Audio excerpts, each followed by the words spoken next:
Bonjour à tous et bienvenue dans mon atelier. Donc, nous avons terminé la partie sur la période de la Deuxième République et du Second Empire. Aujourd'hui, nous allons ouvrir celle sur la Troisième République.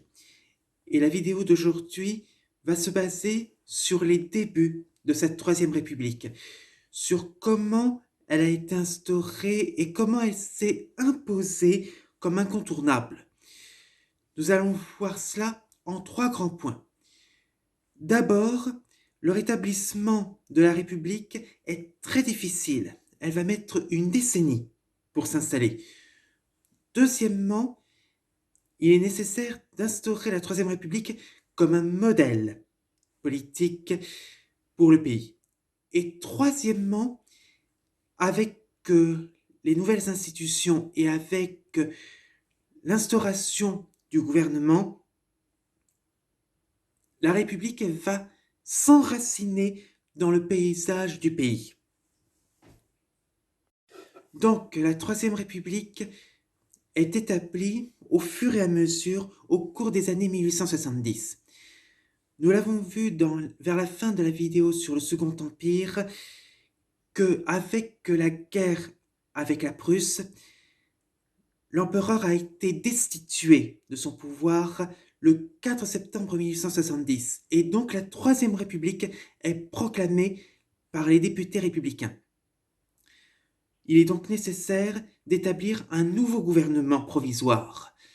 Et c'est avec ce gouvernement provisoire que la guerre franco-prussienne se poursuit. Elle ne sera terminée que le 28 janvier 1871 suite à un armistice qui prévoit le désarmement de Paris. Cet armistice a été signé par le président du pouvoir exécutif d'alors, un certain Adolphe Thiers, un ancien royaliste orléaniste. Le 8 février, des élections législatives ont eu lieu. Elles ont été remportées par une large majorité royaliste. Ce qui fait que la Troisième République était perçue comme quelque chose de provisoire avant le rétablissement de la monarchie. La question était de savoir si on rétablissait un pouvoir légitimiste avec le prétendant légitimiste d'alors, petit-fils de Charles X, un certain Henri, comte de Chambord, ou alors un orléaniste.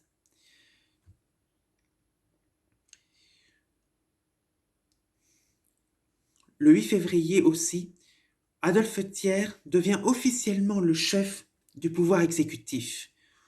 Vers la fin de l'année 1871, il est élu président de la République pour un mandat de 7 ans.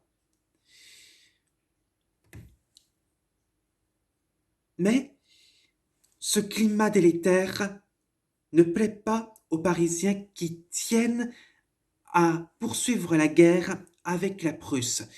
Ils n'acceptent pas cet armistice humiliant où on a non seulement le désarmement de Paris, qui est le point de rupture, mais aussi la perte de l'Alsace et de la Moselle. Donc le 18 mars, les Parisiens s'insurgent. C'est le début de la Commune de Paris. Et dans le cadre de cette commune, un micro-gouvernement se constitue avec plusieurs commissaires. C'est une première phase, un premier exemple de ce qu'on peut retrouver dans un gouvernement communiste, avec tout ce qu'on peut revendiquer à ce moment-là. Réduction du temps de travail, l'égalité des droits, l'égalité entre les hommes et les femmes et l'égalité de salaire. Tout autour de l'égalité. L'une des figures les plus connues est une certaine Louise Michel. Cette commune dure 2 mois. En effet, au cours du mois de mai, les Versaillais, c'est-à-dire les forces gouvernementales,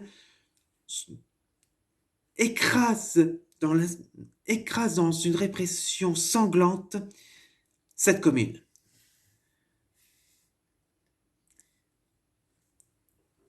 Donc, dans ce cadre-là, on a une petite parenthèse d'une république socialiste qui cesse d'exister. Si vous avez des questions à ce sujet-là, n'hésitez pas à me le faire savoir encore une fois, et je vous en parlerai dès que possible, dans autant de détails que possible. Donc, dans les années qui suivent, le gouvernement de la Troisième République et le Parlement majoritairement royaliste vont essayer de trouver des solutions pour rétablir la monarchie.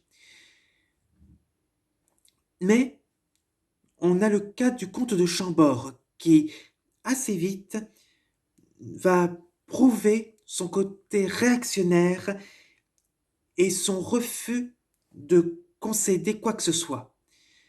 En 1875, on propose au comte de Chambord de devenir le nouveau roi, à condition d'accepter les valeurs de la Révolution de 1789 et d'accepter le fameux drapeau tricolore, héritage de la Révolution française. Le comte de Chambord ne veut en aucun cas accepter une seule concession aux valeurs de la Révolution qui ont vu l'exécution de Louis XVI et ont provoqué la chute de la monarchie.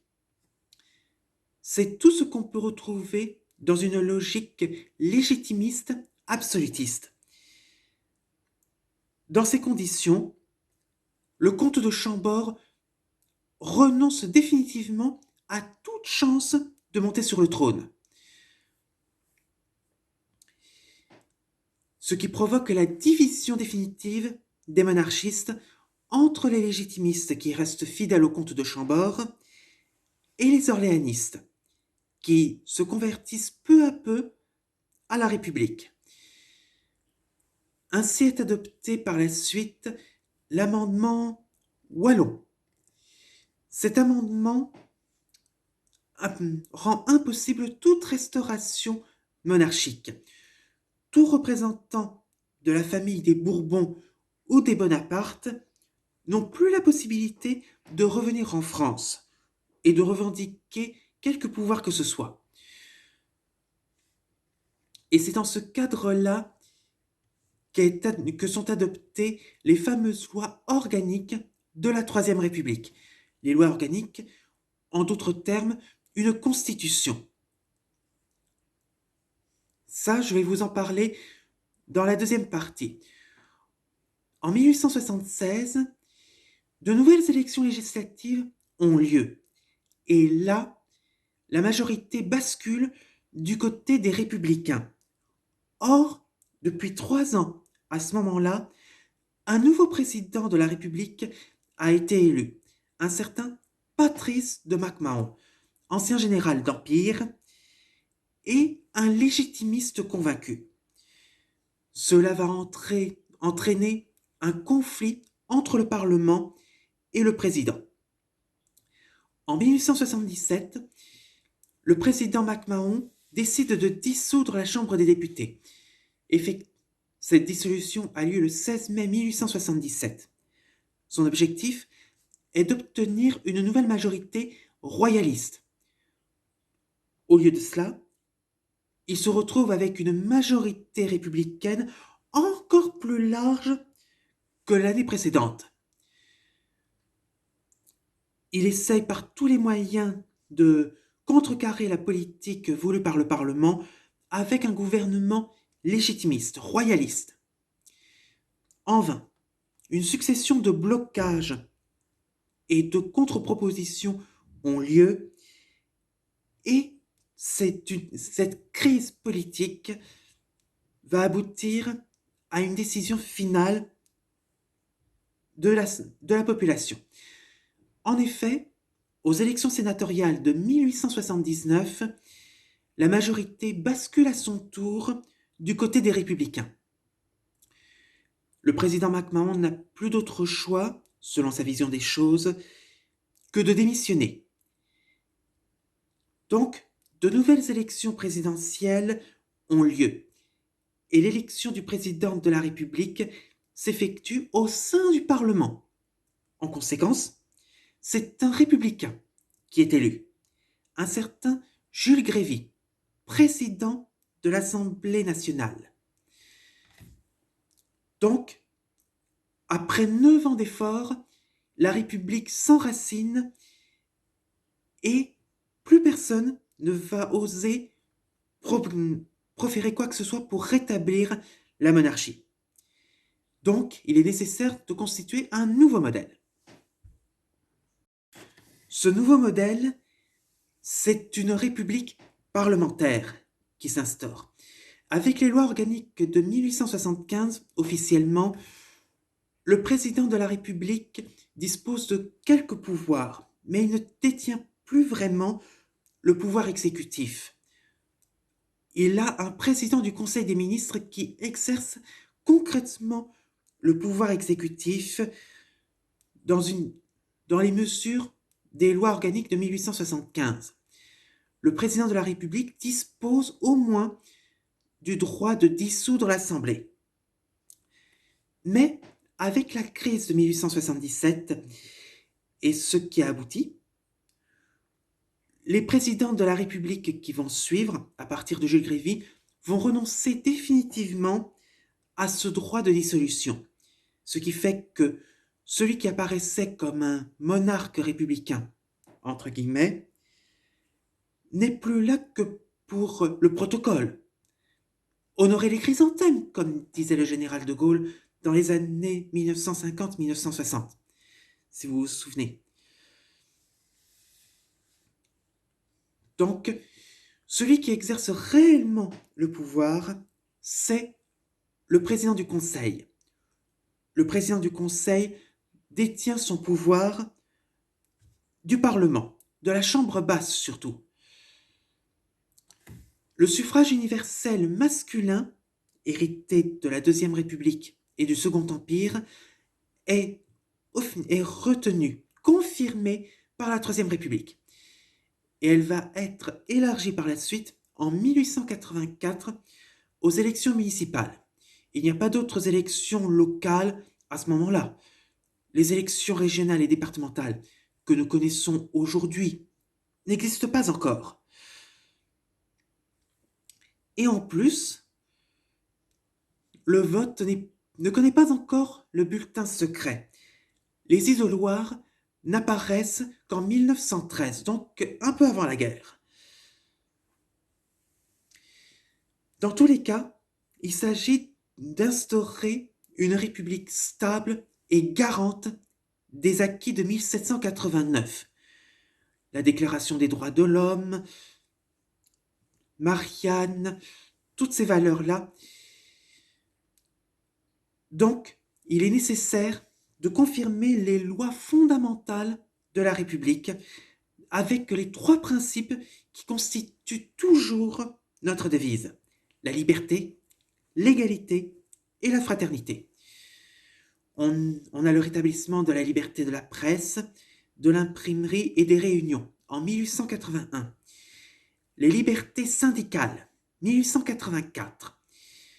Et la liberté de fonder une association qui date de 1901. Donc, tous nos droits de grève, tous les droits sociaux que nous connaissons aujourd'hui sont un héritage de la Troisième République. Mais, dans tout cela, il est nécessaire de former une république stable et reconnue par le peuple. Donc, dans toutes les réformes qui vont suivre, avec les gouvernements républicains modérés d'abord dans les années 1880, puis les plus radicaux par la suite, la République va s'enraciner profondément dans les esprits, afin d'obtenir une République stable et qui dure dans le temps, contrairement aux 2 premières républiques qui ont été éphémères. Il est donc nécessaire de former des citoyens républicains et qui défendent concrètement la République et ses valeurs. Donc, entre 1881 et 1883, Jules Ferry, président du Conseil des ministres, et l'équivalent du Premier ministre, si vous préférez, dans cette période-là, et ministre de l'Éducation nationale d'alors, va promouvoir 2 grandes lois qui garantissent une école gratuite, laïque, publique et obligatoire pour tous les enfants entre 6 et 13 ans. Et dans l'éducation qui va être formée, on présente un modèle républicain intégrateur dans la société. Dès le moment où on forme de jeunes républicains, la République va être défendue de manière plus évidente que ce que l'on trouve dans des écoles privées encore sous la direction de l'Église. Et durant cette même période, les symboles républicains vont apparaître. En 1879, la Marseillaise, c'est-à-dire la marche de l'armée du Rhin, la chanson de l'armée du Rhin écrite par Roger de Lille, devient l'hymne national française. C'est grâce à cela que dans tous les grands événements, on chante encore ce chant militaire lors de ces grandes occasions, comme la fête nationale, les grands événements pour la commémoration des morts lors des guerres, et d'autres encore. La première fête nationale officielle a lieu le 14 juillet 1880. Donc, depuis cette date-là, on célèbre le 14 juillet, anniversaire de la prise de la Bastille, et l'année suivante, la fête de la Fédération, comme fête nationale pour notre pays. On a bien sûr Marianne, la devise liberté, égalité, fraternité, et notre drapeau tricolore, bleu, blanc, rouge. Le blanc, c'était la couleur du roi, défendue par les royalistes. Le bleu et le rouge, ce sont les couleurs de Paris. Juste petit rappel. Donc, désormais, toutes les valeurs sont profondément défendues par l'État et par l'éducation nationale. Et on a également d'autres événements importants qui sont destinés à fédérer le peuple derrière la République. On a de grands événements comme la panthéonisation de Victor Hugo en 1885, année de sa mort. Et on promeut le patriotisme entretenu par la soif de revanche vis-à-vis de l'Empire d'Allemagne dans les années 1870-1880. On enseigne dans les grandes écoles l'amour de la patrie et de grands chants guerriers afin de prévoir la reconquête de l'Alsace et de la Moselle. Quelque chose qui va se perdre dans les années 1890 par l'idée du rétablissement de la paix.